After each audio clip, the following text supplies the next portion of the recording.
Every now and then things just don't go quite to plan. For instance, this may have worked out better if I'd waited for the background card to be dry. It's too pretty to throw out, so I'll do something different with it.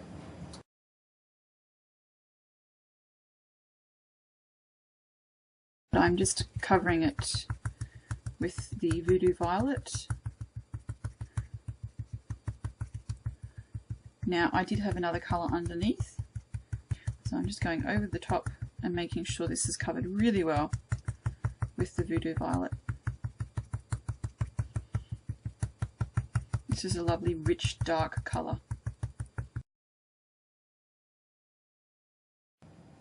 This is the effect now that it's dry. It looks really suede-like and velvety. I actually quite like the way that this turned out. Lots of gold, really pretty. The next step is to emboss this using a Cuttlebug machine or something similar. I'm going to use the Cuttlebug Numbers embossing folder. So just slip the piece of paper into the embossing folder with the pattern side facing up, and run it through the Cuttlebug machine. I've just noticed if I run it through this direction, the numbers will be facing up the wrong way. So I'm just going to cut it to size. I've cut my background into two smaller pieces, which I can now fit directly into the Cuttlebug embossing folder. With them cut in this direction, they'll be perfect for a landscape-oriented card, and the numbers will be facing up the right way for my project. For this next step, I'm just following the instructions that come with the Cuttlebug about how to use the embossing folders. This results in a really deeply embossed image where you can see the pattern really very clearly.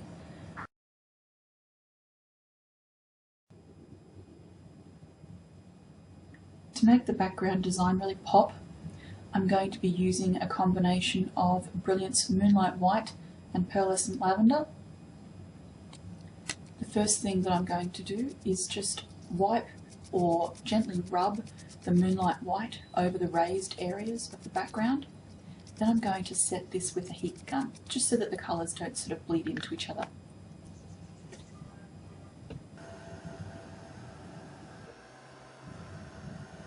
Once the ink is completely dry, move on to the Pearlescent Lavender.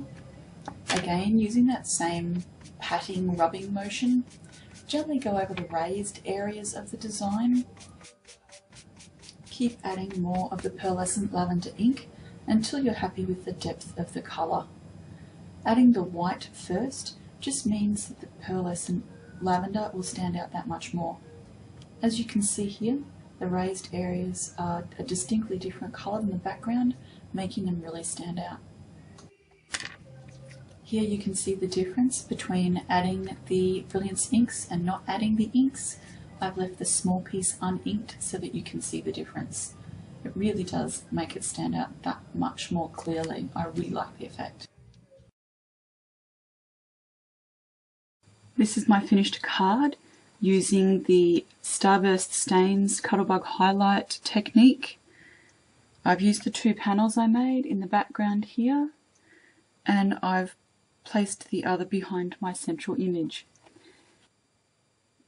Because this was a little unplanned, I found it a bit difficult to match the colours that I'd created on my backgrounds, so I had to make something custom.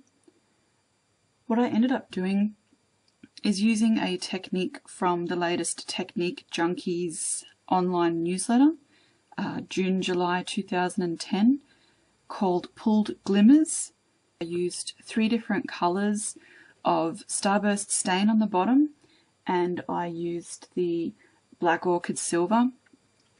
Then I used 2 different colours on the top here of Glimmer Mists and combined those together.